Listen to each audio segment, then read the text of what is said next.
राहुदेव या राहु प्रथम भाव में होंगे तो केतु देव सप्तम भाव में होंगे, क्योंकि ये एक दूसरे से बिल्कुल सामने बैठते हैं, सप्तम में बैठते हैं। तो अगर वहीं पे गुरुदेव बैठेंगे या शुक्रदेव भी बैठेंगे तो एक साथ, तो अगर लगन हुई मान लिया कि मेष लगन के राहुदेव है और सप्तम में तुला राशि के केतु देव, तो वहीं पे और वहीं पे अगर शुक्रदेव भी बैठे हैं, वो अपनी ही राशि में बैठे हैं, तो शुक्रदेव सप्तम भाव के कारक भी है और गुरु के साथ बैठे हैं। तो गुरु के साथ जब वो बैठेंगे तो राहुदेव से भी वो दृष्टिपात होंगे। तो ऐसे में क्या होगा, राहुदेव से जब दृष्टिपात होंगे तो हम मान ही लेते हैं कि वो चंडाल योग हो जाएगा, ठीक है ना, चंडाल योग हो जाएगा। और राहुदेव जब सप्तम भाव को देखेंगे तो वो क्या करेंगे, किसकी हानि करेंगे, सप्तम भाव की हानि करेंगे, यानी पत्नी की हानि करेंगे या पति की हानि करेंगे। तो उससे संबंधित आपको दिक्कत आएगी। पर यहाँ पर एक बात आपको ध्यान देने योग्य है, क्योंकि शुक्रदेव यहीं पे बैठे हैं तो वो किसी भी हालत में अपने घर को तो खराब नहीं करेंगे ना, और गुरुदेव भी सप्तम भाव को खराब नहीं करेंगे। हाँ, थोड़ी बहुत दिक्कत जरूर देते हैं, क्योंकि गुरुदेव बृहस्पति देव जो होते हैं वो देव है, गुरु मतलब देवों के गुरु है, गुरु जी जी जी, देवों के गुरु है। तो वो क्या है कि जैसे पत्नी से संबंधित जो भी सुख होते हैं तो उसमें थोड़ी सी कमी जरूर करेंगे, थोड़ी सी, ज्यादा नहीं, थोड़ी सी कमी करेंगे। पर शुक्रदेव यहाँ पर अपना उच्चतम फल देते हैं, क्योंकि अपनी ही राशि में, और ये इनकी त्रिकोण राशि भी है, और यहाँ पर ये बहुत अच्छा फल देते हैं। तो पत्नी से या पति से पूर्ण सुख प्राप्त करता है वो व्यक्ति। पर गुरुदेव के साथ जब शुक्रदेव बैठेंगे तो ये गुरु प्रोहित योग हो जाता है, तो केतुदेव साथ आ जाएंगे तो ये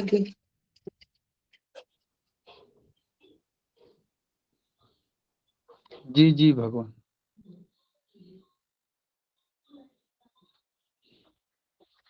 नमो नमः जी। तो अगर आप किसी और भी प्रवर को इसके बारे में ज्यादा जानकारी हो तो वो आपस में चर्चा कर लेते हैं। मैं थोड़ा बिजी था तो अब भी आता हूँ जी। जी जी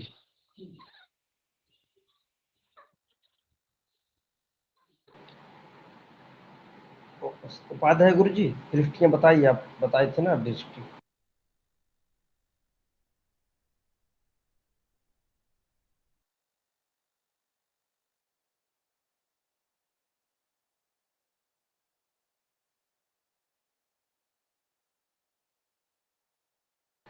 संजय उपाध्याय गुरु जी, आप राहु की दृष्टियां बता रहे थे ना, बताइए।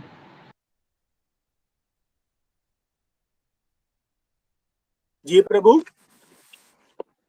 राहु की दृष्टि कौन कौन सी बताइए, और केतु की। राहु की तीसरी दृष्टि पड़ती है। जो गुरु की दृष्टि होती है, गुरुत्व दृष्टि इन्हें मिली हुई है। जो बृहस्पति गुरुदेव की दृष्टियां हैं, वही दृष्टियां इन्हें मिली हुई है। दोनों को राहु केतु को वही। जी, इन्हें गुरु दृष्टि प्रदान है। तृतीय दृष्टि क्यों आई फिर, आपने तृतीय 5 9 7 दृष्टि बताई है ना। 3 5 7 होता है ना। नहीं नहीं, क्षमा करिएगा, 3 7 3 5 7 नहीं होती, 5 7 और 9 दृष्टि होती है राहुदेव और अरे केतुदेव और जी जी जी, बिल्कुल बिल्कुल बिल्कुल बिल्कुल, हमसे थोड़ा गलत हो गया। 5 7 में सुरेंद्र भाई साहब, केतु की वही सेम दृष्टि है ना। जी, राहुदेव और केतुदेव की सेम ही दृष्टि होती है, 5 7 9।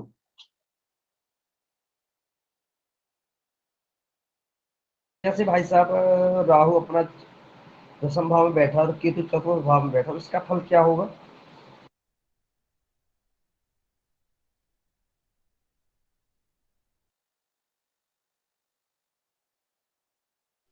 जी, मैं अभी आता हूँ थोड़ी ही देर में, आप आपस में तब तक चर्चा सिर्फ 5 या 10 5 मिनट के लिए, क्षमा चाहूंगा इसके लिए जी।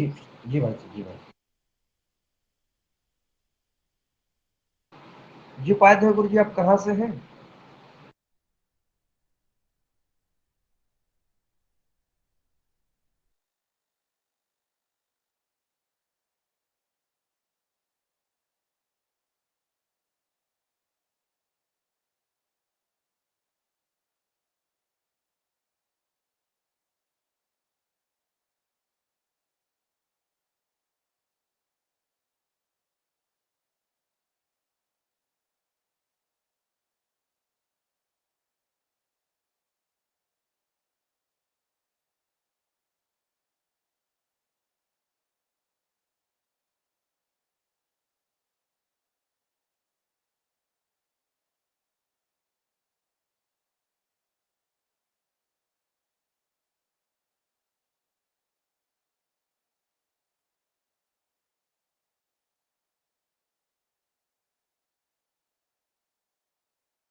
और कोई साथी कुछ भी डिस्कशन करें आपस में, ताकि सबको थोड़ा बहुत जिनकी भी जो भी डाउट है वो समाधान जिनका हो सके, तो आपस में चर्चा करते रहें राहु पे। संजय गुरु जी, मैं ये कह रहा था, यदि राहु दशम भाव में हो और केतु चतुर्थ भाव में हो, इसका क्या प्रभाव होगा? राहु अगर 10वें में है, आचार्य जी।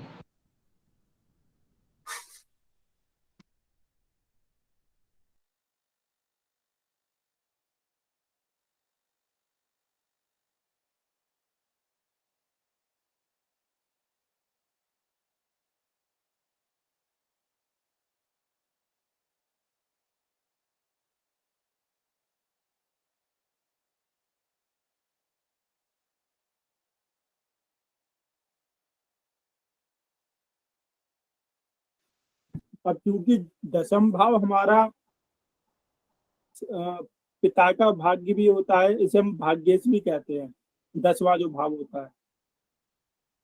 तो हमारे अनुसार तो राहु यहाँ पे बहुत अच्छा फल देंगे, क्योंकि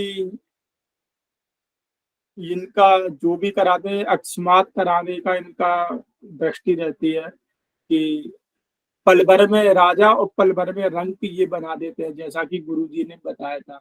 तो यहाँ पे हमारे अनुसार तो अच्छा ही लाभ देंगे, और बाद बाकी अन्य गण भी अपना अ, सुझाव रखें कि अगर दशम भाव में राहु होता है तो कैसा प्रभाव रहेगा। संजय गुरु जी, वो मिथुन राशि में बैठा है राहु, मिथुन राशि उसकी है ना?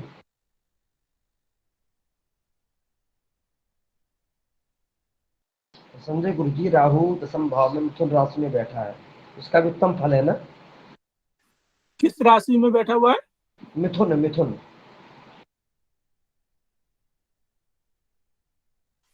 मिथुन तो उसकी मतलब मित्र राशि है, तो अगर मित्र राशि में बैठे हैं तो बहुत ही अच्छा अच्छा फल देंगे वहां पे। सही बात है। दसम में राहु होता है तो ज्योतिष जगत में एक कहावत है कि जिसका राहु 10वें, उसका वैरी वश में, मतलब कि वो अपने दुश्मनों पे जीत पाता है। और 10वां स्थान है राजकीय क्षेत्र का। तो ऐसा जातक अगर राजकारण में घुसता है तो वो वहां भी फेमस हो जाता है, उसको राजकीय सत्ता भी हासिल होती है।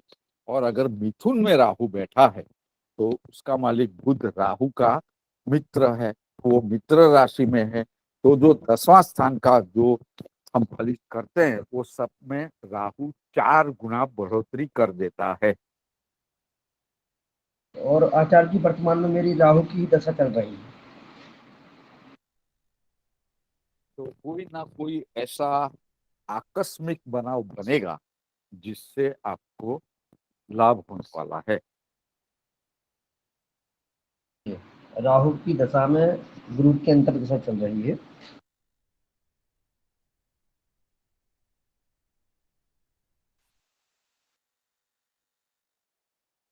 राहु की महादशा में अगर गुरु की अंतर दशा है तो हमारे हिसाब से तो थोड़ा विलंब होगा, जो भी अकस्मात उनका काम होगा। लेकिन अगर उनके मित्र राशियों की अगर दशा महादशा आएगी तो अवश्य ही बहुत अच्छा लाभ प्रदान करेंगे।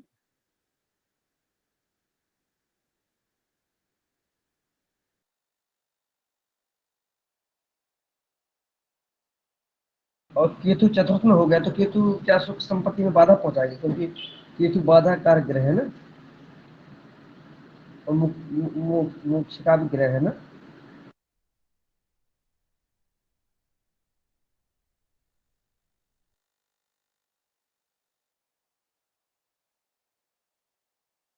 जिज्ञेश गुरु जी मार्गदर्शन करें।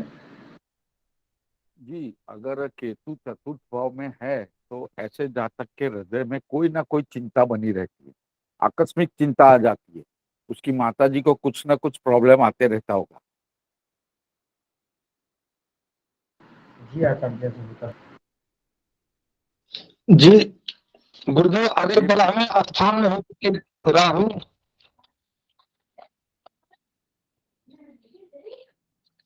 राहु अगर अष्टम में है तो ऐसा जातक गूढ़ विद्याओं, ऑकल्ट साइंस की तरफ आकर्षित। राहु अगर द्वादश, द्वादश में है जी जी, तो उसको विदेश से लाभ होगा अच्छा अचानक से। अच्छा, तो क्या चीज में है कोई संपर्क लाभ सूत्र होता है आपका? इसका? जी जी, है कोई संपर्क सूत्र आपका फॉरेन में? नहीं गुरुदेव, मेरा तो संपर्क सूत्र कोई नहीं है। हो सकता है आकस्मिक बन जाए। जी, अच्छा, तो ये योग क्या चीज होता है इसका, राहु जो जो द्वादश स्थान का होता है? संपर्क सूत्र नहीं केवल बस? कोई भी हो 12वीं सकता में अगर राहु है तो 12वां जैसे हमारा व्यय भाव कहलाता है, और यहाँ पे जी अगर शुभ ग्रह बैठे तो आदमी जातक का खर्चा अच्छे कार्यों में होता है। लेकिन जब यहाँ पर अगर कोई भी अशुभ ग्रह बैठ जाता है तो जातक का जो व्यय होना होता है वो अशुभ कार्यों में, अशुभ चीजों में होना प्रारंभ, मतलब जातक का रहता है। तो यहाँ पे अगर जातक उल्टी सीधी चीजों में अपना पैसा खर्च कर सकता है, मतलब करता है। जी जी गुरुदेव, हाँ है। और द्वादश के अगर मेरे को नहीं पता था, इसलिए पूछा मैंने, जो जो पुस्तक में पढ़ा था मैंने, तो मैंने कहा कि पूछ लूं।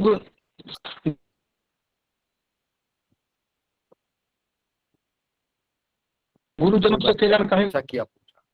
और अगर राहु प्रथम स्थान में हो, लग्न कोई भाव, अलग चीज हो तो भाई इसलिए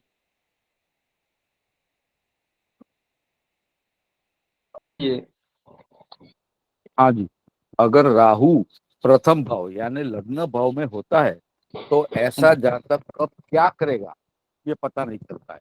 ऐसा जातक ऐसा बिहेव करता जो है धन के बताए थे गुरुदेव वो। उसकी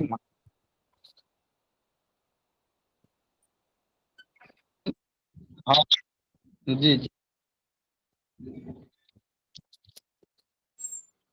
जी जी जी, क्षमा चाहूंगा, एक प्रश्न आया था। जी, एक प्रश्न आपका ही था शायद, मनमोहन जी का, कि दशम भाव में अगर राहु देव हो तो उनका फल क्या होगा? जी जी भगवान जी जी जी प्रश्न जी तो मैं था। किया था। जी, मिथुन राशि में अगर राहु देव हो, क्योंकि विद्वानों में भी मतभेद है यहाँ पर, कि कुछ विद्वान राहु देव को वृषभ राशि में उच्च का मानते हैं, और कुछ मिथुन राशि में उच्च का मानते हैं, और ज्यादातर मिथुन राशि में ही राहु देव को उच्च का मानते हैं। राहु देव अगर दशम भाव में हो और अपनी मित्र राशि यानी क्षमा चाहूंगा, मित्र उच्च राशि में होंगे, तो ऐसे में क्या होगा कि राहुदेव, जैसे गुरुजी ने बताया था कि राहुदेव अगर दशम भाव में हो, तो वो व्यक्ति क्या करता है, अपने कार्य क्षेत्र में जिस कार्य से भी वो जुड़ा हुआ है, वो कार्य तो करता है और कड़ी मेहनत करके उस कार्य को आगे बढ़ाता भी है। पर जैसे ही उसका काम बढ़ जाता है, अच्छा चलता है, तो उसके बाद अचानक से उसका मन वहां से हट जाता है और उस काम को छोड़ देता है और किसी और काम में लग जाता है। उसको लगता है कि मेरे को वो वाला काम ज्यादा अच्छा है मेरे लिए, और चलता चलाया काम जो होता है उसको चौपट कर देता है, और फिर से उसको उसी काम को चलाने में बहुत दिक्कत होती है। और राहु देव की दशम भाव से सप्तम दृष्टि जो चतुर्थ भाव में पड़ती है, तो इससे माता को दिक्कत होती है, माता से संबंध खराब हो जाते हैं, या माता की सेहत भी खराब हो जाती है, भूमि भवन वाहन से संबंधित दिक्कतें भी उस व्यक्ति को आती हैं। जी। सत्य खत्म भाई जी।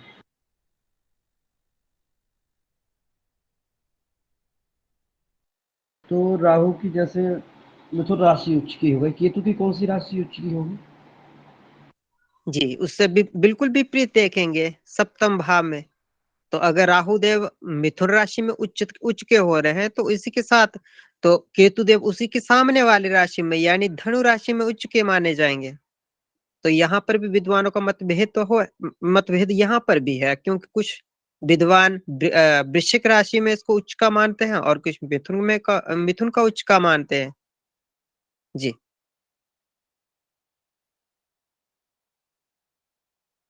जी जी गुरुदेव, यही सत्य है बात जो आप कह रहे हैं। शंका मेरे को भी थी यही चीज में। नहीं नहीं, मैं गुरु नहीं हूँ, मैं आपका ही, आपके साथ ही पढ़ने वाला हूँ, और आपके साथ ही गुरुदेव की कृपा से आपके साथ पढ़ने में अब मजा भी आ रहा है, आपके आपके साथ जुड़ने में भी बहुत आनंद है। और नहीं नहीं, जी। यही चीज मैं पुस्तक में पढ़ा था। अरे सब जो जो लोग हैं बड़े हैं मेरे से गुरुदेव के समान है, सब चीज का है। गुरु जी गुरु है। जी नहीं आएगी क्या सुरेंद्र भाई साहब? आज नहीं आए। आप थोड़ी कुछ ज्योतिष के जो मेन मेन टिप्स हैं वो थोड़ा बताइए हम लोग को। कि सभी आपस में चर्चा करेंगे तो कुछ ना कुछ सभी को अवश्य सीखने को मिलेगा। जैसे अभी तक हम मनमोहन जी द्वारा पूछे गए प्रश्नों का उत्तर देने का प्रयास कर रहे थे, तो उससे क्या है ना कि सभी को कुछ ना कुछ जानकारी मिलती रहती है। तो ऐसे ही जैसे जैसे हम आपस में प्रश्न करते रहेंगे तो सबको कुछ ना कुछ सीखने को मिलेगा। तो बस यही है कि आपस में ऐसे ही पूछते रहें, अपना पूछे भी, और अगर आपको उसके बारे में कुछ आता है तो उसको बताएं भी, ताकि आदान प्रदान दोनों होता रहे। ये बोल रहा हूँ आचार्य जी, यदि पंचम भाव में गुरु और बुध हो तो इसका क्या फल होता है? क्योंकि मेरा एक संबंधी है वो अध्ययन नहीं कर पाया।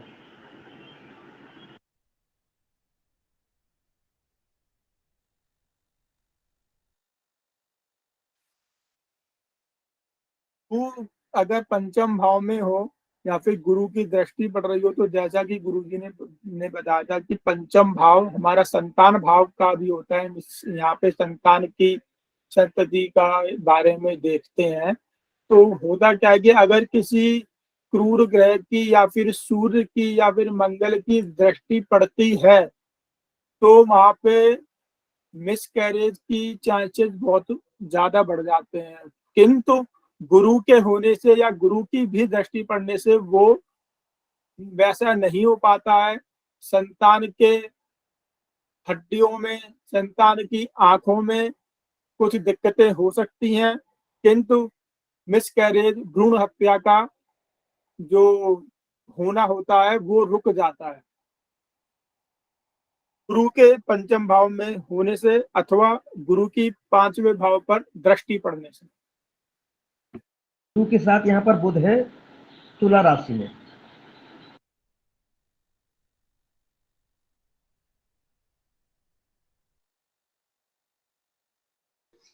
जी, संजय जी ने बहुत अच्छे से बताया। पंचम भाव यानी ज्ञान का भाव भी है और संतान का भाव भी है। और यहाँ से बहुत सारी चीजें और भी देखी जाती हैं, जैसे हम अचानक से गड़ा हुआ धन वगैरह जो भी होता है तो उससे संबंधित, जैसे लॉटरी आदि के बारे में भी यहीं से जानकारी। और नवम भाव से भी ये भाव देखा जाता है तो वो संबंध बनता है।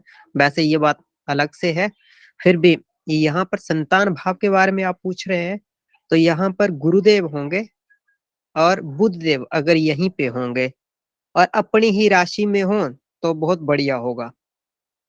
चाहे वो कन्या राशि हो या मिथुन राशि हो, बुध देव की राशि हो तो भी बढ़िया है। अगर गुरुदेव की राशि होगी तो भी बढ़िया है।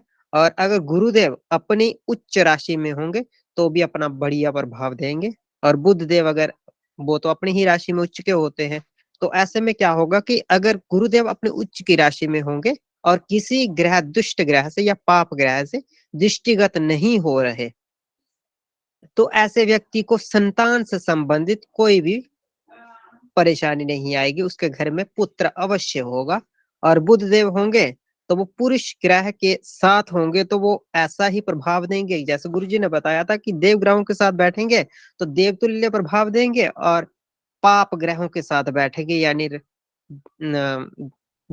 दानवों के साथ बैठेंगे, दानव ग्रहों के साथ बैठेंगे तो वो उन्हीं के जैसा प्रभाव देंगे। हाँ, यहाँ पर राहु देव की, शनि देव की और सूर्य देव की दृष्टि जो होती है, सप्तम दृष्टि अपने सूर्य देव की, तो वो अच्छी नहीं मानी जाती, क्योंकि इससे क्या होता है कि गर्भपात होने का अंदेशा हो जाता है। सूर्य देव की अत्यधिक ऊर्जा होती है ना, तो उस ऊर्जा के कारण गर्भपात वगैरह की समस्या हो सकती है। तो अगर ऐसा ना भी हो, तो जैसे संजय उपाध्याय जी ने बहुत अच्छे से बताया कि अगर ऐसा ना हो, गर्भपात वगैरह या ऐसा ना हो पाए, तो ऐसे में उस व्यक्ति को आंखों से संबंधित परेशानी, हड्डी से संबंधित परेशानी या अपंग हो जाता है ऐसा बच्चा, तो ऐसी ऐसी ऐसी दिक्कतें हो जाती हैं। तो अगर सिर्फ मंगल देव की दृष्टि होती है तो मंगल देव की भी ऊर्जा है, मंगल देव भी ऊर्जा के अत्यधिक स्रोत है, तो उससे क्या होता है कि हाँ, सूर्य देव के तुल्य प्रभाव तो नहीं देंगे, उससे कम देंगे, थोड़ा थोड़ा कम देंगे, पर होगा उससे भी यही हाल, गर्भपात वगैरह की समस्या हो सकती है। और राहु देव यहाँ पर होंगे तो वो क्या कहते हैं, गर्भपात वगैरह वो भी कर देते हैं, या गर्भधारण आदि संबंधित समस्याएं भी हो सकती हैं, या गर्भधारण होता ही नहीं, ऐसी समस्याएं हो सकती हैं। जी, और अगर ये वाले ग्रहों की कोई दृष्टि ना हो, किसी भी ग्रह की दृष्टि यानी पाप ग्रह की दृष्टि नहीं हो, तो ऐसे में उस व्यक्ति के घर में संतान होगी और बहुत अच्छी संतान होगी, ज्ञान भी उस व्यक्ति का बहुत अच्छे से होगा और संतान भी अच्छे से होगी। हाँ, बुध देव अपनी ही राशि में होंगे तो उसको कन्या संतति भी होगी। जी, सुरेंद्र भाई साहब, मैं ये मेरे भाई की कुंडली अध्ययन नहीं कर पाया। ये मिथुन लग्न की पत्रिका है जिसमें द्वितीय भाव में शनि बैठा हुआ कर्क राशि में, है ना। तो ये अध्ययन नहीं कर पाया, प्रारंभ से शिक्षा में उसका मन नहीं लगता रहा, आज भी अध्ययन में मन नहीं लगाता है। तो क्या कारण कहानी इसका?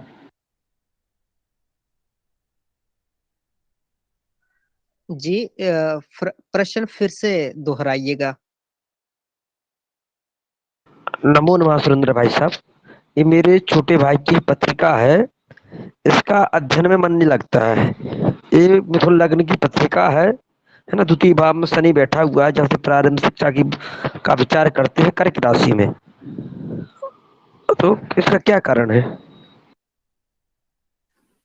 चंद्रमा का प्रभाव कैसा है, चंद्रमा कहाँ बैठे हैं, क्योंकि मन ना लगना यानी कि चंद्रमा का कहीं ना कहीं या तो पीड़ित होना, या तो चंद्रमा कहीं ना कहीं अस्त हो जाते हैं, तो उस कारण से भी मन पे आदमी का कंट्रोल नहीं रहता है। तो आपको चंद्रमा की स्थिति, और जैसा कि अभी हमारे साथ सुरेंद्र जी ने बताया कि पंचम भाव से भी हम विद्या का मतलब विद्या को देखते हैं, विद्या का एनालिसिस करते हैं, तो वहां से भी आपको एक बार देखना पड़ेगा और चंद्रमा की स्थिति को भी आपको देखना पड़ेगा।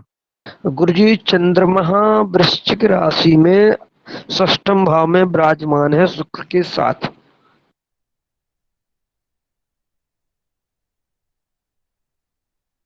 मिथुन लग्न की जी। कुंडली है, मिथुन लग्न। मिथुन लग्न।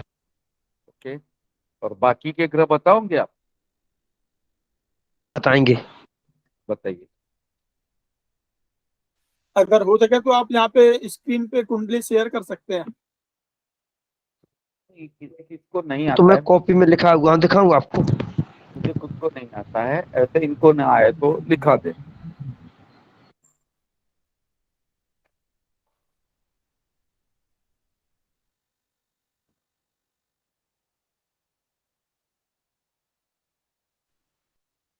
जी।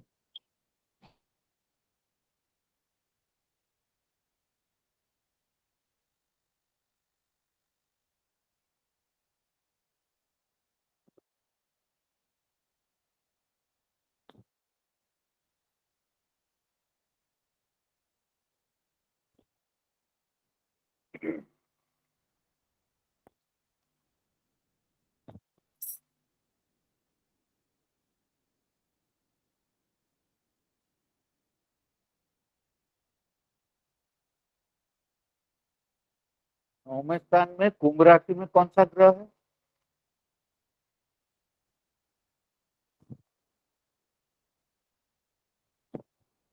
ग्रह नहीं है कुंभ राशि। कुंभ राशि में कौन सा ग्रह है? राशि में कोई सा ग्रह नहीं है। अच्छा,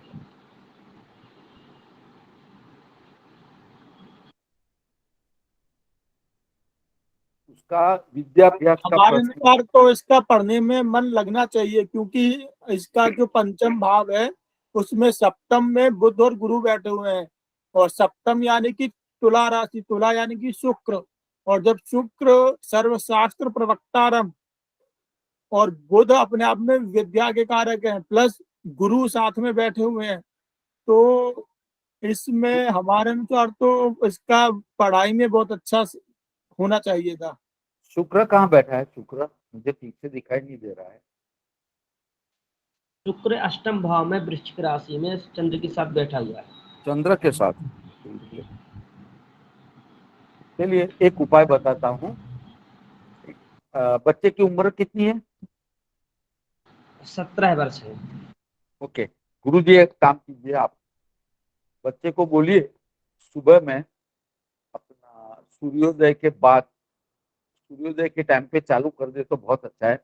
उसको गायत्री मंत्र करने हैं, या तो 21 करने हैं, या 87 करने हैं, या फिर 108। हमारे 21 नहीं, सॉरी 27 है ना, और 87 नहीं, 81। देखिए हमारे 27 नक्षत्र है, 4 चरण है, तो 27 मल्टीप्लाइड बाय 4 करेंगे तो 108 आएगा। गायत्री मंत्र थोड़ा लंबा है, तो उसको बोलो 27 से शुरू करें, फिर थोड़ा स्पीड आ जाएगा तो 81 करेंगे। 27 इंटू 3 81, और 27 इंटू 4 चरण 108। ये मैंने ज्योतिष का अभ्यास चालू किया तब एक जैन ज्योतिष के जानकार ऋषि के पास, उनके मुंह से भी सुना और उनके पुस्तक में भी लिखा है, और मेरा खुद का अनुभव है। मैं एकांत से दूर रहने के लिए गायत्री मंत्र करता था, और इंजीनियरिंग में एडमिशन हुआ तभी करते रहा तो मैं 76% डिस्टिंक्शन लेके निकला। जब मैंने ये पढ़ा तब मुझे ये रहस्य समझ में आया। तो आप बच्चे को बोलो कि पूरी श्रद्धा से सुबह में गायत्री मंत्र अचूक करे, 27, 81 या 108, और जब वो गायत्री मंत्र करे तो उसको मर्मरिंग करना है। पास में बैठी हुई उसकी माता जी हो, पिताजी हो, या कोई भी हो, उसको भी सुनाई देना नहीं चाहिए। ऐसे गुप्त तरीके से गायत्री मंत्र करेगा तो उसका फल अवश्य मिलेगा। और यहाँ किसी गुरुजन ने बताया कि 7वें स्थान में गुरु की शुक्र की राशि में गुरु और बुद्धि का कारक बुध दोनों पंचम में विद्या स्थान में है, और उसके ऊपर मंगल उच्च स्वगृही मंगल की 11वां स्थान से 7वीं दृष्टि आ रही है। जातक खुद साहस करके पढ़ेगा जरूर तो उसको बोलो कि गायत्री मंत्र चुप करे। जी आचार्य जी बहुत बढ़िया जी की इस चीज ने बताया। थोड़ा ये आसुस्त भी रहता है, बीमार थोड़ा बना रहता है, कुछ रोग व्याधि लगा रहता है।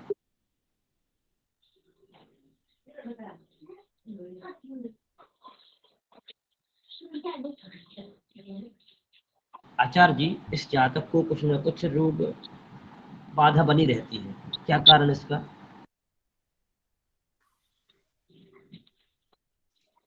छठे भाव में इसमें क्या था? शुक्र चंद्र था।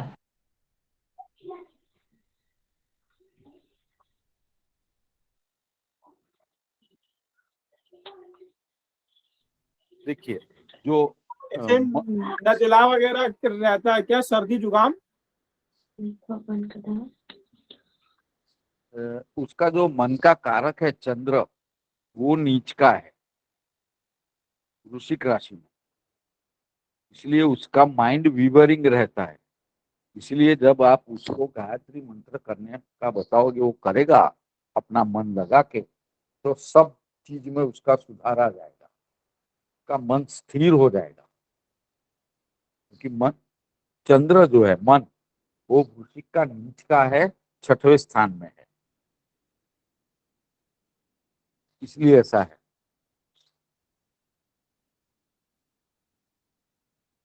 ऐसे आप भगवान शिव की आराधना करने को बोल सकते हैं। सुबह भगवान शिव पे गंगा जल में थोड़े से चावल मिला के चढ़ाएं, तो इसके लिए बहुत अच्छा फल निकलेगा उससे। और इसका सर्दी जुकाम की दिक्कत रहती है क्या? ये थोड़ा मानसिक परेशानी भी रहती, थोड़ा है ना, परेशान रहता, ध्यान नहीं किया तो। और एवं व्याधि भी बनी रहती, कहीं पेट में प्रॉब्लम है थोड़ा, और आवाज भी थोड़ी स्पष्ट नहीं है इसकी। ये संजय जी ने बहुत बढ़िया बताया। देखिए, हम शंकर भगवान की मूर्ति को ध्यान धरे तो उनकी जटा में उन्होंने चंद्र को बिठा के रखा है। तो शंकर की आराधना करने से चंद्र भी प्रसन्न होते हैं। तो संजय जी ने जो बताया कि सुबह में शिव जी की आराधना कीजिए, थोड़े चावल डाल के जल अर्पित करे, और वो किसी शिव मंदिर में जाके करेगा तो बहुत बढ़िया रहेगा।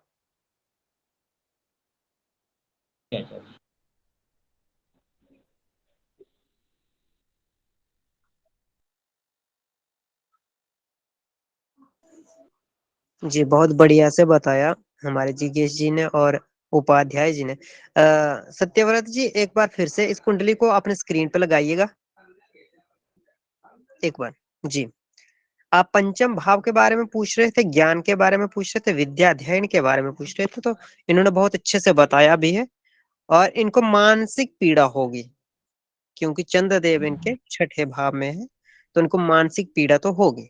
और कर्क राशि जिसके स्वामी चंद्रदेव है तो वो 2य भाव में है, तो वाणी के घर में है, कुटुंब के भाव में है। तो ऐसे में क्या होगा कि इस व्यक्ति की वाणी में भी कटुता आ जाएगी या बोलने में दिक्कत होगी। परफेक्ट। जी तो ऐसा है भाई साहब। रही बात इनकी पढ़ाई की, विद्या अध्ययन की, तो शुक्र से संबंधित, क्योंकि शुक्र पंचम भाव में के स्वामी 6ठे भाव में चले गए हैं और 12वें भाव के मालिक भी शुक्र देव है और खुद 6ठे भाव में जाके बैठ गए। तो यहाँ पर यहाँ पर ध्यान देने वाली बात यह है कि शुक्र देव 6ठे भाव में, यहाँ पर तो वृश्चिक राशि है, अगर वृश्चिक राशि नहीं भी होती तो 6ठे भाव में शुक्रदेव नीचस्थ हो जाते हैं, इस भाव में अकारक हो जाते हैं। तो जब वो पंचम भाव का स्वामी 6ठे में चला जाएगा और उस भाव में वो अकारक हो जाएगा, तो उसमें तो दिक्कत तो होगी ना, उसमें पेट दर्द होगी, पेट से संबंधित परेशानी आएगी, या जैसे गुरु जी ने बताया था कि गुप्त रोग जैसे होते हैं, पेशाब से संबंधित दिक्कतें भी ऐसे व्यक्ति को होती हैं। जी और रही बात इनकी पढ़ाई की, तो पढ़ाई के स्थान पर बुधदेव और गुरुदेव इकट्ठे बैठे हुए मंगल देव के द्वारा दृष्टिपात है। तो मंगल देव के कारण क्या होता है कि मंगल देव पढ़ाई को करने के लिए मदद करते हैं, पर शर्त यह है कि उस व्यक्ति को खुद साहस करना पड़ता है उस पढ़ाई के लिए। जैसे जिगेश जी ने बताया, बहुत बढ़िया से बताया उन्होंने कि साहस करके पढ़ाई आएगी। और यहाँ पर गुरुदेव अच्छा प्रभाव देते हैं, पर यहाँ पर एक बात ये भी ध्यान देने वाली है कि गुरुदेव को देखना पड़ेगा कि गुरुदेव किस अंश तक यहाँ पर बैठे हुए हैं। हो सकता है कि 24 से या 25 अंश के ऊपर हो जाए, तो वो पूर्ण प्रभाव इस भाव से संबंधित नहीं रहेंगे। और एक चीज मैं बताना चाहूंगा कि इनके पंचम भाव में गुरु है, विद्या भाव। तो विद्या के लिए हर गुरुवार को अपने हाथों से, संख्या का कोई बात नहीं है, अपने हाथों से पीले केले छाल सहित के, जो पीली छाल होती है ना केले की, वो गाय को अपने हाथों से खिलाए। ये गुरु का उपाय हो गया। और उनका पंचम का मालिक शुक्र छठे स्थान में बैठा है, तो जैसे सफेद चावल की, सफेद दूध में बनी खीर वो खिलाए। छोटे छोटे उपाय हैं शुक्र के, वो करें। और ब्राह्मण को सफेद चमकीला वस्त्र दान में दे शुक्रवार को, तो भी वो मदद करेगा। और इनका राहु 12वें स्थान में है, तो ये बहुत बढ़िया पराक्रम तो करने वाले हैं। 12वें स्थान 10वें स्थान में, सॉरी, 12वीं राशि का, मीन राशि का राहु है 10वें स्थान में। तो उसके जो क्या बोलते हैं दुश्मन है, अपने आप कट जाएंगे ये। और जो मंगल है 11वें स्थान में, साहस का प्रतीक है। तो खुद, जैसे अब हमारे भाई साहब ने अभी अभी बताया कि खुद मेहनत करके, खुद साहस करके पढ़ाई करेगा, तो ये योग बहुत बढ़िया है। मेरे हिसाब से आप गायत्री मंत्र करवाना कल से ही शुरू कर दीजिएगा। जी आचार्य जी जी गुरुदेव। ये मैं पूछना चाहता हूँ आप लोग से भगवान, ये कुंडली का थोड़ा सा विवेचन मेरे को चाहिए, इसमें क्या चीज है?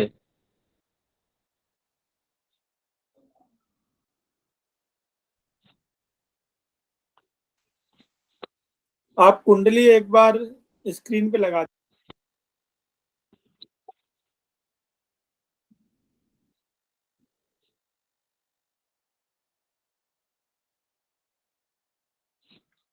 जी जी स्क्रीन पर लगा रहा हूँ मैं।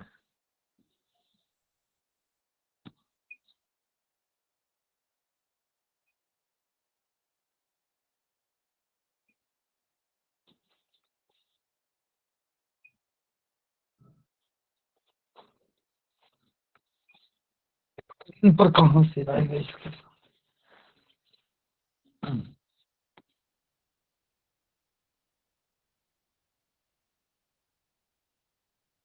देखिए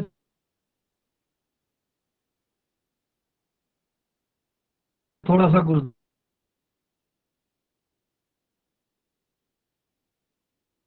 आपकी आवाज कट रही है। गुरुदेव।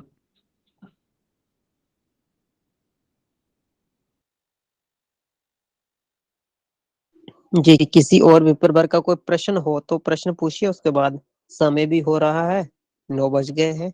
आ रहा है स्क्रीन जी। पर? गुरुदेव नमो नमः।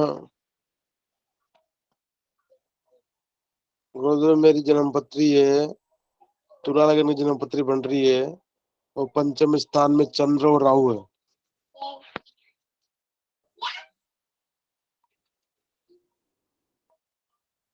उसका जी जी फलादेश क्या होगा? भगवान।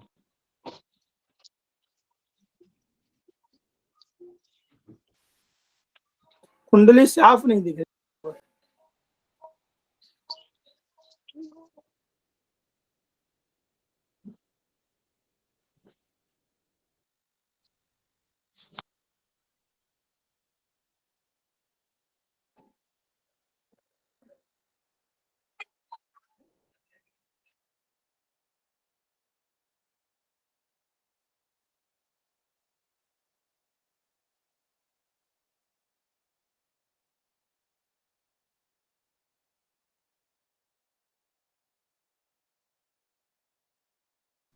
पंचम स्थान में चंद्र और राहु शनि की कुंभ राशि में, तो मुझे एक बात बताइए, क्या आपको अकेले रहना ज्यादा पसंद है?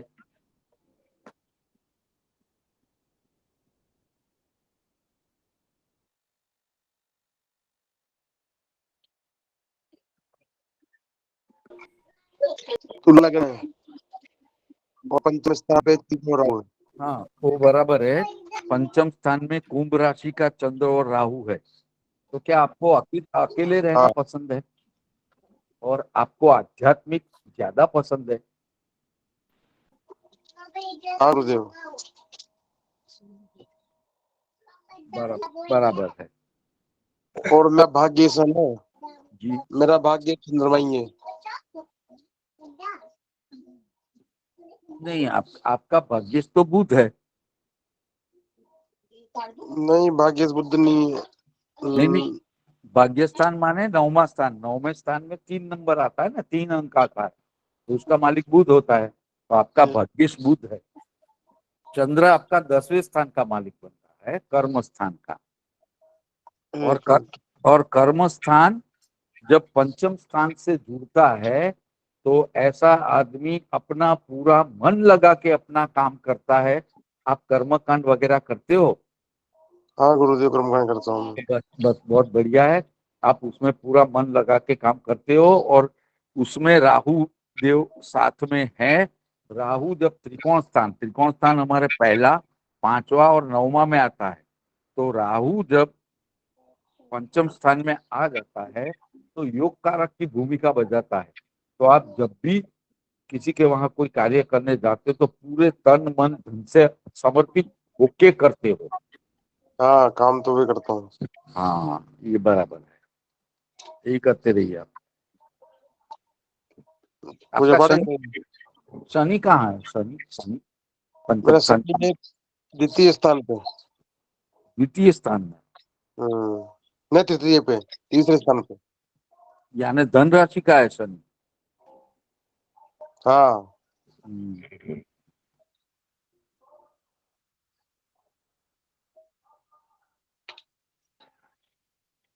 तो शनि की खुद की दृष्टि अपने पंचम स्थान में पड़ रही है। तो 1 2 4 आ, 5। हाँ, आपको क्या बोलते हैं, अध्यात्म में बहुत आगे जाने की इच्छा हो रही है।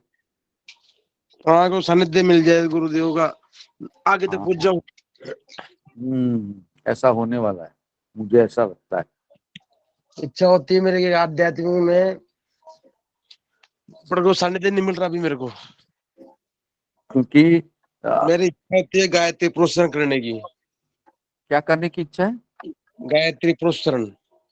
अच्छा, क्योंकि गुरुदेव ने हमें जैसे सिखाया कि कोई भी ग्रह अपने ग्रह को खराब नहीं करता, और शनि आध्यात्म और न्याय का कारक है। वो अपने खुद के 5वें घर को देखता है जहां आपका मन है, और राहु है योग का। तो राहु आपके मन को 4 गुना शक्तिमान कर देता है उस पर शनि। यानी आपको कभी कोई कुछ गलत करने को बोलता है तो आपको गुस्सा आ जाता है। सही है? हाँ बिल्कुल सही है सर, गुरुदेव सही है। बराबर है। झूठ झूठ पागल नहीं होता मेरे से, जो सत्य तो सत्य है वो। हाँ, बर्दाश्त नहीं होता है आपसे ना। नहीं। सही है। तो गुरुदेव ये भाग्य के कर्मकांड ही करवाएगा, कुछ बिजनेस करवाएगा?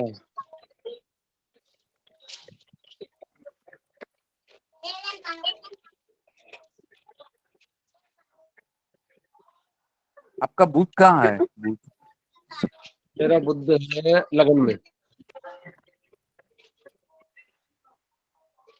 अच्छा। तुला राशि में बुद्ध है लगन में। गुरु कहाँ है? गुरु है 8वें स्थान पे, वृष राशि। मीन राशि में 8वां स्थान। नहीं, 8वें स्थान पे वृष राशि है। अच्छा अच्छा, गुरु 8वें, मेरी गलती हो गई। सही है।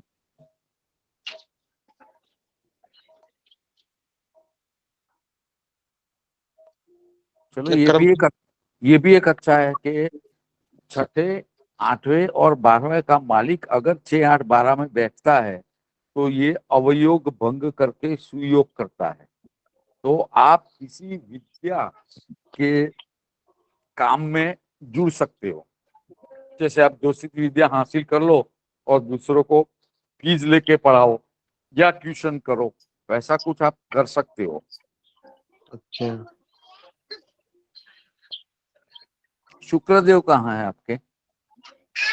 शुक्र है 10वें स्थान पे, कर्क राशि। कर्क में।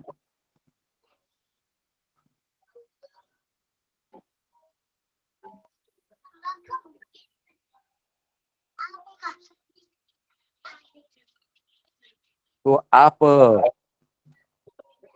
क्या बोलते हैं, जो नंग वंग है, जैसे पोखराज हुआ, मुक्ति हुआ, ये सब बेचते हो? नहीं नहीं गुरुदेव, कर्मकांडी करता हूँ, बेचता नहीं हूँ। आप कोशिश करिए, 1-2 ले आइए किसी दोस्त से, अच्छा। बेचो। मुनाफा होता है कि नहीं तो करो, क्योंकि वहां आपके कर्म स्थान में शुक्र है। शुक्र ये अपने जर जवेरात वगैरह का कारक होता है, तो उसका आप कर्म बेचने का कर सकते हो तो फायदा होगा, ऐसा मुझे ध्यान आता है। रत्न। रतन रतन रतन, हाँ सही शब्द रत्न है। अच्छा, रत्न बेचू तो है। हाँ, गुजराती में हम नंग बोलते हैं, हिंदी में रत्न बोलते हैं। सही है। तो गुरुदेव ये पंचम स्थान चंद्रमा राहु है, हम्म, ये मेरा ग्रहण योग बना रहा है ये, हाँ ग्रहण योग बनाना है आपका। तो इसका कोई समाधान? उसमें अभी किसी ने यहाँ बताया ना, वैसे ही शिव जी की उपासना बहुत जरूरी है। तो पहले गायत्री, मैं रोज गायत्री जपता हूँ सुबह, मेरा जी नियम है। मैं जी जी, मैं आज से नहीं, 4 साल से जप रहा हूँ मैं, बहुत बढ़िया, नियमबद्ध।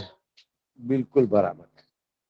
तो माता जी की उपासना के साथ साथ आप शिव जी की उपासना चालू कर दीजिए, अच्छा क्योंकि राहु को कंट्रोल करे ऐसा सिर्फ शिव जी है। गुरुदेव, मैं आपको बताऊं, मैं 2-3 महीने तक लगातार करा है, फिक्स टाइम के ऊपर, सुबह प्रातः काल ब्रह्म मुहूर्त में जी जी। गायत्री जब किया मैंने, तो 3 महीने के अंदर है ना, मेरे आंखों के सामने सफेद सफेद जब गोला गोला आता ना। हाँ हाँ हाँ, तो वही वही आपका वो टाइम था, ऊपर आध्यात्मिक लेवल के ऊपर चले जाने का था। हाँ वही वो था वो। गुरुदेव। उसके बाद क्या होता है, हमारी डेस्टिनी, हमारा भविष्य, भविष्य तो भगवान ने लिख दिया, अब हम हम्म कर्म के साथ हमारा भविष्य बनते रहता है। आपने हम्म कर्म अच्छे किए तो माता जी को आपका भविष्य तो बदलना हुआ, इसलिए हम्म आपकी परीक्षा ली, तो हम्म हमारा बंद हो गया गायत्री मंत्र, वहीं हम्म। अटके पड़े। तो वो चालू कर दीजिए, मेरा खुद का अनुभव है, मुझे साथ भी ये हुआ है। ना, तो 3 महीने, उसके बाद में क्या मेरा टाइम फिक्स नहीं रहा। पहले तो मैं ब्रह्म मुहूर्त में करता था सुबह, उसके बाद में हाँ मेरा टाइम फिक्स हुआ ही नहीं, कुछ कारणों की वजह से, मान लो कि अकेला हूँ मैं, इसकी वजह से हुआ नहीं। कि 3 महीने तक करा था मैं परमानेंट, तो 3 महीने हम्म, मेरे जैसे कोई सफेद से चक्कर घूमता ना, हाँ हाँ हाँ हाँ, जैसे चमक आंखों के गया, सामने बहुत प्रकाश, दिखने लगा। प्रकाश पुंज दिखता है, हाँ, प्रकाश बूंद सफेद सफेद। और हम जैसे नींद से सो के उठे हुए ऐसा महसूस होता है। हाँ, और मतलब इतना अंदर चला गया था उस साधना में मैं, हम्म, इतना मजा आता था मेरे को। एवा के हम्म। गणेश चतुर्थी के ऊपर प्रोग्राम में गया था मैं। तो अभी उस दौरान आपने जितने भी मंत्र किए ना, इतने हो जाएंगे, तभी हाँ। ये स्टेज वापस आ जाएगा। उस दरमियान आपको चंद्र और राहु का जो ग्रहण योग है, हम्म। उसकी कम करने के लिए आपको शिव जी की उपासना करनी है। अच्छा। ऐसा कुछ नहीं करना है। तांबे का जो लोटा होता है, तांबे का बर्तन, हम्म उसमें शुद्ध जल लेना है। गंगा हम्म जल हो तो 1-2 बूंद गंगा जल डाल दीजिए, थोड़े अक्षत डाल दीजिए, लाल फूल डाल दीजिए, हम्म कुमकुम डाल दीजिए और शिव हम्म। जी को अर्पण कीजिए। अच्छा, अभी जो ग्रहण आया था ना, ये सूर्य ग्रहण, चंद्र ग्रहण आया था ना अभी, जी जी। और चंद्र अगर ग्रहण। कुछ ना मिले ना सर जी, तो हम्म। शुद्ध पानी भी शिव जी को लिंग पे दीजिए, बहुत है वो। ग्रहण योग आया था ना वो, सूर्य चंद्र ग्रहण। जी जी जी। मैंने नमः शिवाय की जप किए थे मैंने, जब तक ग्रहण चला ना। तब तक हाँ, बहुत बढ़िया किया। नमः शिवाय के मगर आपने ग्रहणी हो गई, और इसके लिए मगर नमः शिवाय के जब जरूरी है। और अब तो आप बहुत किस्मत वाले हो, हम सब किस्मत वाले हैं। महाशिवरात्रि आ ही रही है, अभी से हम्म चालू कर दीजिए और शिवरात्रि के दिन जितना ज्यादा हो सके उतना कीजिए। हम्म। तो और आपको गुरुदेव मेरा भाग्य गायत्री सुनो, मंत्र चालू करोगे ना साहब, तो आपको अंतस्फूर्णा होगी कि मुझे ये करना है। हम्म। तो गुरुदेव मेरे मतलब भाग्य उदय नहीं हो रहा मेरा, मैं खूब कर लिया, मैं कोशिश करता हूँ, मैं डेली करता हूँ मैं। देखो भाग्य उदय करने के लिए आपका भाग्य स्थान का मालिक बुध बना है, ठीक है। वो हाँ अपने लग्न में जाके बैठा है। हाँ। भाग्येश में लग्न भाग्येश लग्न में बैठा हो या लग्नेश भाग्य में बैठा हो तो बहुत बढ़िया है। तो हम्म, बुधवार को आप गाय को हरा चारा अपने हाथों से खिलाइए, अच्छा। बहुत बढ़िया उपाय है, बहुत बढ़िया उपाय है। और आपके दोस्त बुध जो पंडित हैं, आपके दोस्त पंडित लोग, उनको हरी हरी चीजों का दान कीजिए ब्राह्मण को। अच्छा। क्या बोलते हैं, पीताम्बर, हरे कलर का, ग्रीन कलर का पीताम्बर दान दे दीजिए, मंदिर में दे दीजिए दान। पीताम्बर या हरा? हाँ, पीताम्बर हरा मिलता है ना। हाँ पीताम्बर हरा मिलता है। हाँ हाँ, वो किसी ब्राह्मण को दीजिए या मंदिर में दीजिए। हरी पट्टी में हम्म। और पीताम्बर। हरा चारा गाय को बुधवार को हमेशा खिलाते रहिए। हम्म, बुधवार को थोड़े मूंग खाइए, है ना। अच्छा। ये बुध के उपाय हैं जो कि आपका भाग्य, तो आपको काफी मदद मिल जाएगी। आय के क्षेत्र में मेरे बेटा केतु क्रियो की बेटा है। वो आपको अचानक अचानक से कोई लाभ देने वाला है। राहु और केतु दोनों अचानक से करते हैं। देखिए, आय के क्षेत्र में केतु बैठा है तो पांचवें स्थान के राहु की दृष्टि पड़ी है, हाँ। बराबर है। तो दोनों आकस्मिकता के कारक हैं। तो हम्म आकस्मिक आय, 11वां स्थान जो है वो आय का है, और वो आकस्मिक आय उधर से भी देखी जाती है ना। तो हम्म। आपको मिलने वाला है। बस आप ये अपना शिव जी की उपासना चालू कर दीजिए। अच्छा, ओम नमः शिवाय या ओम जूम से? ओम नमः शिवाय बहुत बढ़िया रहेगा, पंचाक्षर। पंचाक्षर मंत्र। और एक सोनू निगम जी का गाया हुआ है, हम्म।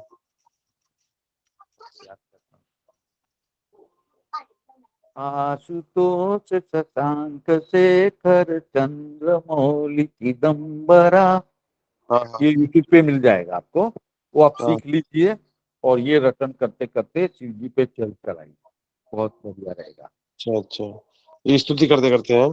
हाँ हाँ, शिव जी की स्तुति करते और ये उसी स्तुति में आता है, पंचाक्षरा हम्म। उसी में आता है। अच्छा, तो ज्योतिष में सफलता मिल जाएगी मेरे गुरुदेव? ज्योतिष में हाँ करूं मैं? हाँ, मिलेगी मिलेगी। देखिए, आपका अष्टम स्थान का मालिक शुक्र देव है। अष्टम शुक्र स्थान का? मालिक, अष्टम स्थान में 2 नंबर की गिनती है ना। अष्टम स्थान का मालिक गुरु है। शुक्र है। हाँ, तो शुक्र क्या है, अपने दानवों के गुरु है। हम्म। गुरु तो देवों के गुरु है, लेकिन शुक्र देव के पास गुरुदेव से ज्यादा एक विद्या थी, वो थी संजीवनी। हाँ, हमारे गुरु जी ने जैसे सिखाया कि हम्म गुरु और शुक्र हैं तो दोनों देव ही देव, हम्म विद्या के कारक ही हैं। और हम्म वही विद्या का कारक शुक्र आपके 10वें कर्म स्थान में जाके बैठा है, हम्म। बराबर है। तो हाँ आपको ये गूढ़ रहस्य, 8वां स्थान जो है वो गूढ़ ऑकल्ट साइंस, ऑकल्ट विद्या का मालिक 10वें कर्म स्थान से जुड़ा है। तो ऐसा आदमी अगर ऑकल्ट साइंस वाली विद्या के कर्म से जुड़ता है तो हम्म, वहां से अर्थ उपार्जन कर सकता है, पैसे मिल सकते हैं, अच्छा। तो उसमें सफलता मिल सकती है आपको।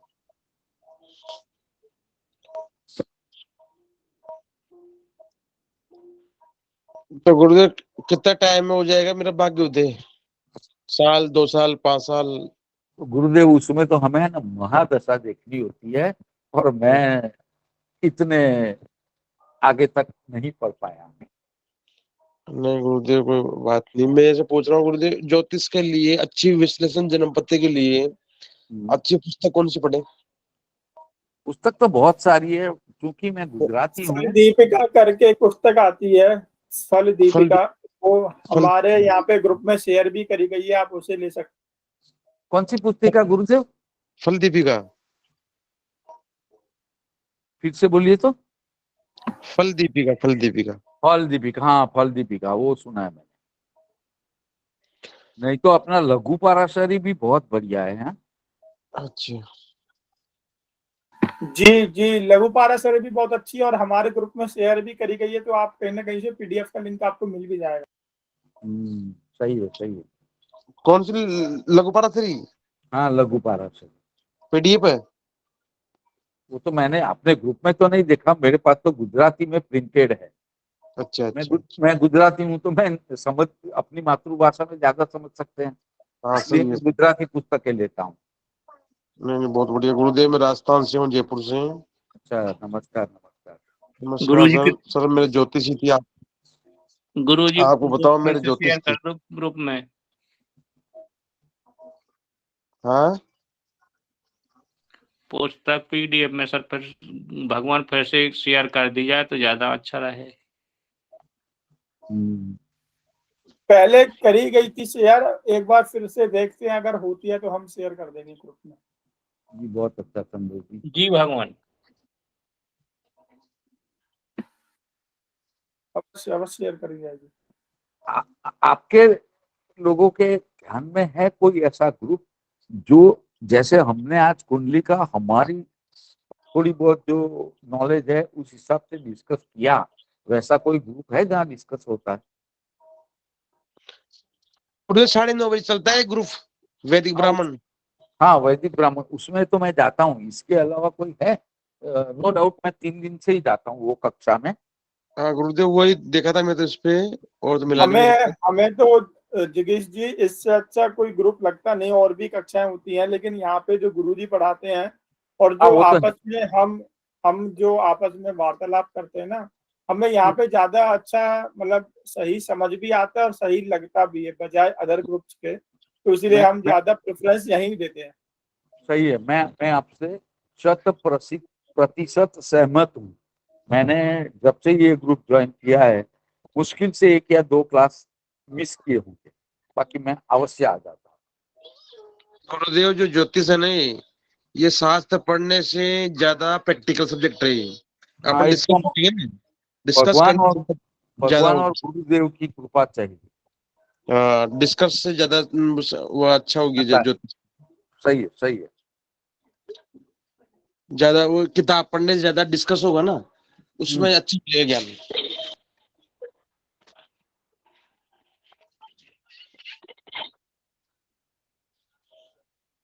तो गुरुदेव आप गुजरात में रहते हो?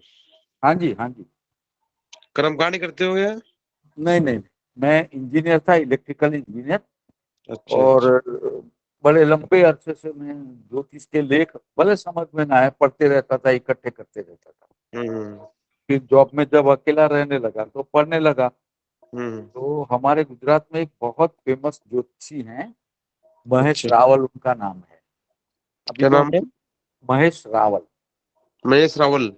हाँ, और गुजरात और संदेश में इनके लेख बहुत आते थे। हम्म। तो मैंने उनकी किताब ली, तो उन्होंने इंजीनियर होने के कुल मिला के 13 कंडीशन दिए थे।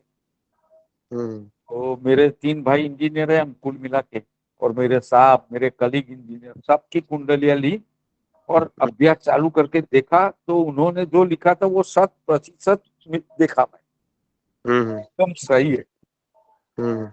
फिर मैंने धीरे धीरे अभ्यास चालू किया, फिर तो मेरा प्रमोशन होते गया, काम बढ़ते गया, तो नहीं कर पाया था, तो अब रिटायर हो गया तो वापस से शुरू कर दिया। सही। मेरे पास भृगु संहिता भी थी, लेकिन मेरे एक दोस्त को दे दी, हम्म। मुझे अब वापस से नहीं लेनी पड़ी। तो गुरुदेव आपको बताऊं, मैं मेरे ज्योतिष से किया हूँ मैं शास्त्री। अच्छा। और जो हमारे गुरुदेव थे ना यूनिवर्सिटी में, हाँ जी। कुछ भी नहीं सिखाया उन्होंने, कुछ भी नहीं सिखाया, केवल हम पढ़ के डिग्री लेके पास हुए। हमने खुद के दम पे पढ़ के पास हुए केवल, बाकी प्रैक्टिकल नहीं करवाया उन्होंने कुछ भी। इसलिए मेरा दुर्भाग्य है ये। मैं सोचता हूँ कि मेरा भाग्य खुल जाए, कोई मिल जाए सानिध्य। मैं भी ढूंढ रहा हूँ। मुझे एक मिले थे, राजस्थान में ही थे वो, कोरोना टाइम में वेबिनार में। उनका मोबाइल नंबर मैंने एक डायरी में लिखा था, वो डायरी गुम गई। वो महाराज ने मुझे बोला था मेरे उधर आजा बच्चा। अच्छा अच्छा। मैं 1 साल में सब सिखा दूंगा।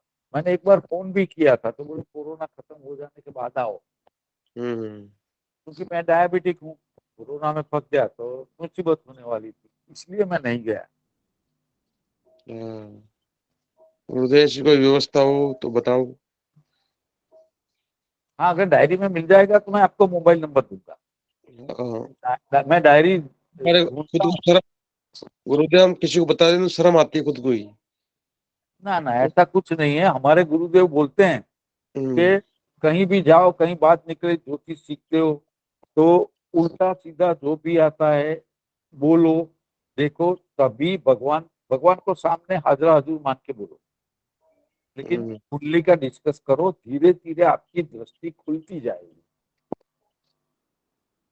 ये तो करना पड़ेगा। वो तो बोलते हैं 1000 कुंडली देखो। ज्यादातर प्रश्न यही आते हैं, विद्या का, संतान का, लग्न का और विदेश का। 4 चीजों का आता है। हाँ, ज्यादा दुखी आते हैं कि मेरा धंधा नहीं है, रोजगार नहीं है। हाँ, मेरी बस हमारे मेरी पास तो दुखी लोग ही आएंगे। मेरी शादी नहीं हुई, मेरे बच्चे की शादी नहीं हुई। अब हाँ, मैं शादी लग्न का। रोजगार, गवर्नमेंट जॉब लगेगी नहीं लगेगी, हाँ, ये क्या। यही प्रश्न आते हैं। सब भी इसी से दुखी है इस टाइम में, वर्तमान में। हाँ, सही। क्योंकि शादी होना ये भी पीएचडी से कम नहीं है आज के युग में। हाँ, सही, एकदम सही पीएचडी बोल। कर, पीएचडी हो जाए पर शादी होना बहुत कठिन है। बहुत। अब सब डॉक्टरों के पास में सब इलाज करा के लास्ट में आते हैं ब्राह्मणों के पास में। तो हाँ, देवताओं के डॉक्टरों के पास में पूरे पैसे खर्च करके तो ब्राह्मणों के पास में आते हैं। और जो हम मंत्र भगवान की पूजा बताएं, वो तो दिल से करते ही नहीं है। आपने बोला था 11,000 करने का, कर। ऐसा नहीं होता है भाई। तन मन गुरुदेव धन समय लगा के करना पड़ता है। और के आक्षेप लगाते हैं ब्राह्मणों के ऊपर, कर्मकांड के ऊपर। अभी मैं एक दिन 2-3 दिन पहले डॉक्टर के पास में गया था मैं। अब डॉक्टर ने कि पंडित जी पूजा पाठ करते हैं, मैं कहा हाँ करता हूँ ना। क्योंकि यार ये बताओ, मुहूर्त होते हैं जो भी, वो जैनी था, ये गुरुदेव ये जो मुहूर्त होते हैं वो सही होते हैं क्या? मगर साहब ये मेरे बापू है नहीं, ये मैंने बनाई, ये शास्त्री है। जो भी शास्त्र है, जो भी ग्रंथ है, जो भी पुराण है, वो सब सटीक है। करने वाला, शोधने वाला होना चाहिए। फिर वो मेरे को बोला कि गुरुदेव मैंने फिक्स टाइम के ऊपर गर्भधारण करवा दिया,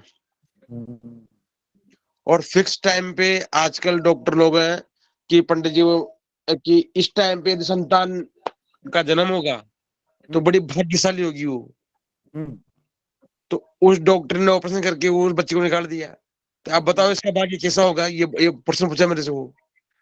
हाँ, तो उसका भाग्य उस हिसाब से ही होगा। वो जो बच्चा जन्मा, उसके भाग्य में यही लिखा था कि आकस्मिक ही उसका बर्थ होने वाला है, तभी ये होता है।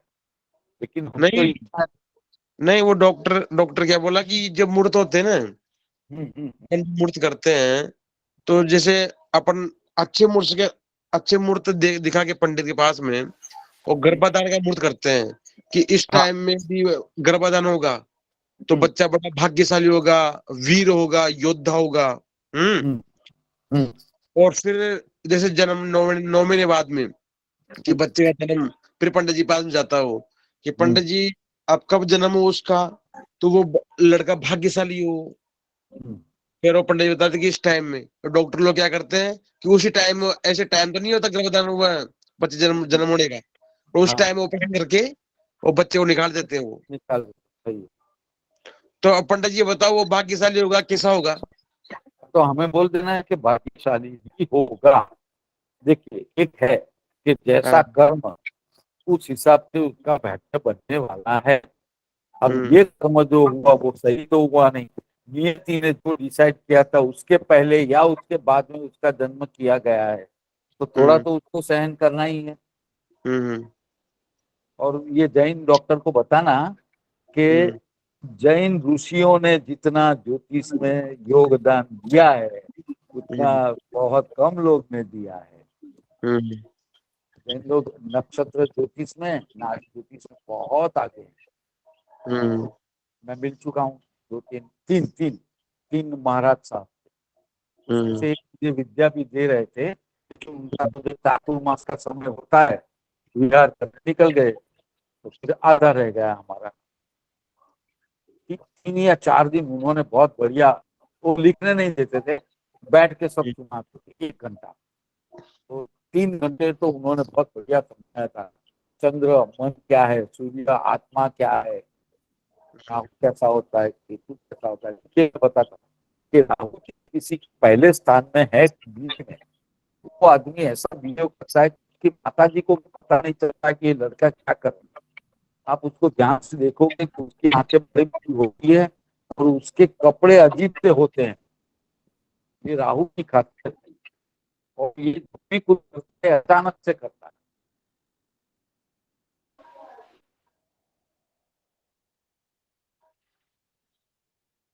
चलिए 9:28 तो हो गए। डॉक्टर लोग के ब्राह्मण के ऊपर तो बड़े बड़े प्रश्न उठाते हैं कि हाँ पंडित जी बड़े, इसका क्या होगा, इसका क्या होगा, ऐसा कैसे हो गया। अरे भाई, जैसे डॉक्टर लोग के पास में सब मरीज जाते हैं तो गारंटी देता नहीं कि डॉक्टर ही भाई इलाज कर देगा इस व्यक्ति का। वो हाँ भी सही है। दवाई देता है, जरूरी है कि दवाई उसके लगे या नहीं लगी दवाई वो हाँ वो ट्रायल करती है। वो भी तो दवाई चेंज करता है दूसरी हाँ बार हाँ हाँ, उनको भी या दवाई की कैरेक्टरिस्टिक मालूम होती है, जिस किसी को सूट हो गई उसको कंटिन्यू करते हैं, तो चेंज करते हैं, वैसा हमारा है। बस जांच जांच करने के बाद में दवाई नहीं दे सकते ढंग से वो। हाँ सही सही। MRI CT स्कैन करने के बाद में ढंग से दवाई नहीं दे सकते वो। हाँ सही सही है। अब ब्राह्मणों के ऊपर ये आक्षेप लगाते हैं कि नहीं महाराज आपने तो ये बताया था, ये संतान कैसे हो गई, आप तो ये बताए थे, ऐसे कैसे हो गया। फिर मैंने बोला उनको, मैं कृत्रिम और प्राकृतिक, वो कृत्रिम है जो आप कर रहे हो, एक प्राकृतिक चीज से आप छेड़छाड़ करोगे तो नुकसान होगा। सही है सही है।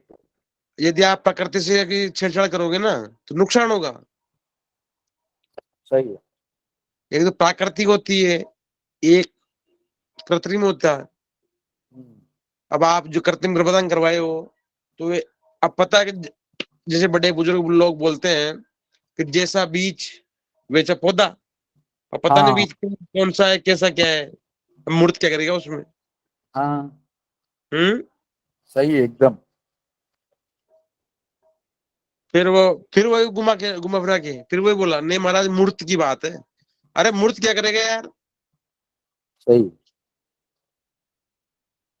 बीज ही खराब होगा तो कहाँ से आएंगे फल उसके। सही है। यदि आप बीज बो रहे हो बाजरे का और आप कह रहे हो बादाम आनी चाहिए, इसके बादाम कहाँ से आएगी। एकदम सही। ऐसे ऐसे डॉक्टर लोग हैं ब्राह्मणों के ऊपर प्रश्न करते हैं। हाँ।